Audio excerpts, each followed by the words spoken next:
سلطان محمود غزنوی کا دربار لگا ہوا تھا۔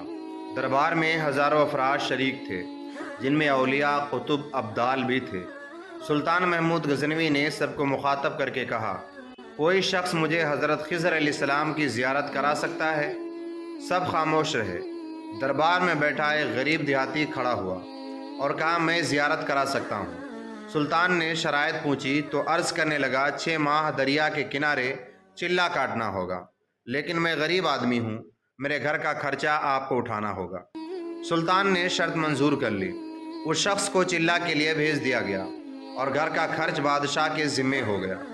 6 ماہ گزرنے کے بعد سلطان نے اس شخص کو دربار میں حاضر کرنے کا حکم دیا۔ وہ شخص دربار میں حاضر ہوا۔ سلطان محمود غزنوی نے پوچھا، خضر علیہ السلام سے ملاقات کب ہوگی؟ تو دیہاتی کہنے لگا، حضور کچھ وظائف الٹے ہو گئے ہیں، لہٰذا 6 ماہ اور لگیں گے۔ 6 ماہ گزرنے کے بعد سلطان محمود کے دربار میں اس شخص کو دوبارہ پیش کیا گیا تو بادشاہ نے پوچھا، میرے کام کا کیا ہوا؟ یہ بات سن کر دیہاتی کہنے لگا، بادشاہ سلامت، کہاں میں گنہگار، کہاں حضرت خضر علیہ السلام، میں نے آپ سے جھوٹ بولا، میرے گھر کا خرچہ پورا نہیں ہو رہا تھا، بچے بھوک سے مر رہے تھے، اس لیے ایسا کرنے پر مجبور ہوا۔ سلطان محمود غزنوی نے اپنے ایک وزیر کو کھڑا کیا اور پوچھا، اس کی سزا کیا ہے؟ وزیر نے کہا، اس شخص نے بادشاہ کے ساتھ جھوٹ بولا ہے، لہٰذا اس کا گلا کاٹ دیا جائے۔ دربار میں نورانی چہرے والے بزرگ بھی تشریف فرما تھے۔ کہنے لگے، بادشاہ سلامت، اس وزیر نے بالکل ٹھیک کہا۔ بادشاہ نے دوسرے وزیر سے پوچھا، آپ بتاؤ۔ وزیر نے کہا، اس شخص نے بادشاہ کو دھوکہ دیا، اس کا گلا نہ کاٹا جائے بلکہ اسے کتوں کے آگے ڈال دیا جائے تاکہ یہ ذلیل ہو کر مرے، اسے مرنے میں کچھ وقت تو لگے گا۔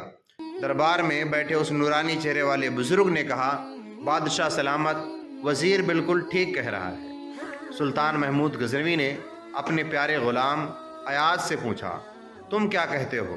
ایاز نے کہا، بادشاہ سلامت، آپ کی بادشاہی سے 1 سال ایک غریب کے بچے پلتے رہے، آپ کے خزانے میں کوئی کمی نہیں آئی اور نہ ہی اس کے جھوٹ سے آپ کی شان اور شوکت میں کوئی کمی آئی۔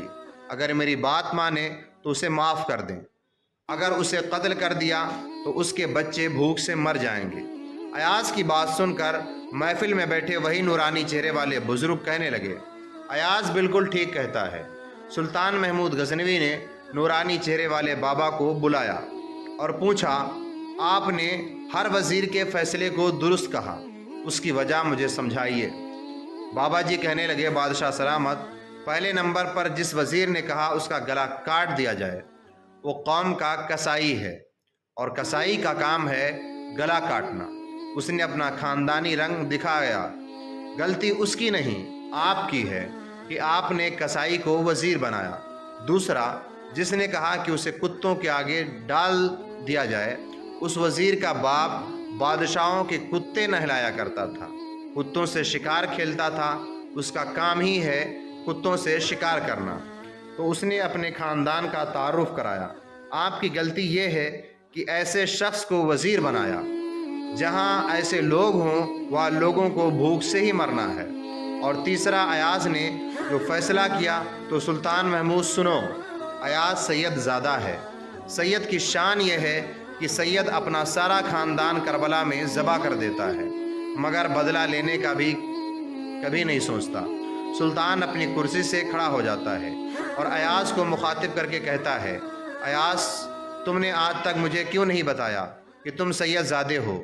ایاز کہتا ہے، آج تک کسی کو اس بات کا علم نہ ہوا کہ ایاز سید ہے، لیکن آج بابا جی نے میرا راز کھول دیا، آج میں بھی ایک راز کھول دیتا ہوں۔ اے بادشاہ سلامت، یہ کوئی بابا عام ہستی نہیں بلکہ یہی حضرت خضر علیہ السلام ہے۔ سبق کہتے ہیں کہ انسان کی عادت اس کے نسلوں کا پتہ بتا دیتی ہے۔ یہ واقعہ شبلی نعمانی کی کتاب سے لی گئی ہے۔ ہماری ویڈیو کیسی لگی کمنٹ کر کے ضرور بتائیں، ہمارے چینل کو سبسکرائب کریں۔ اللہ حافظ، دعا میں یاد رکھیے گا۔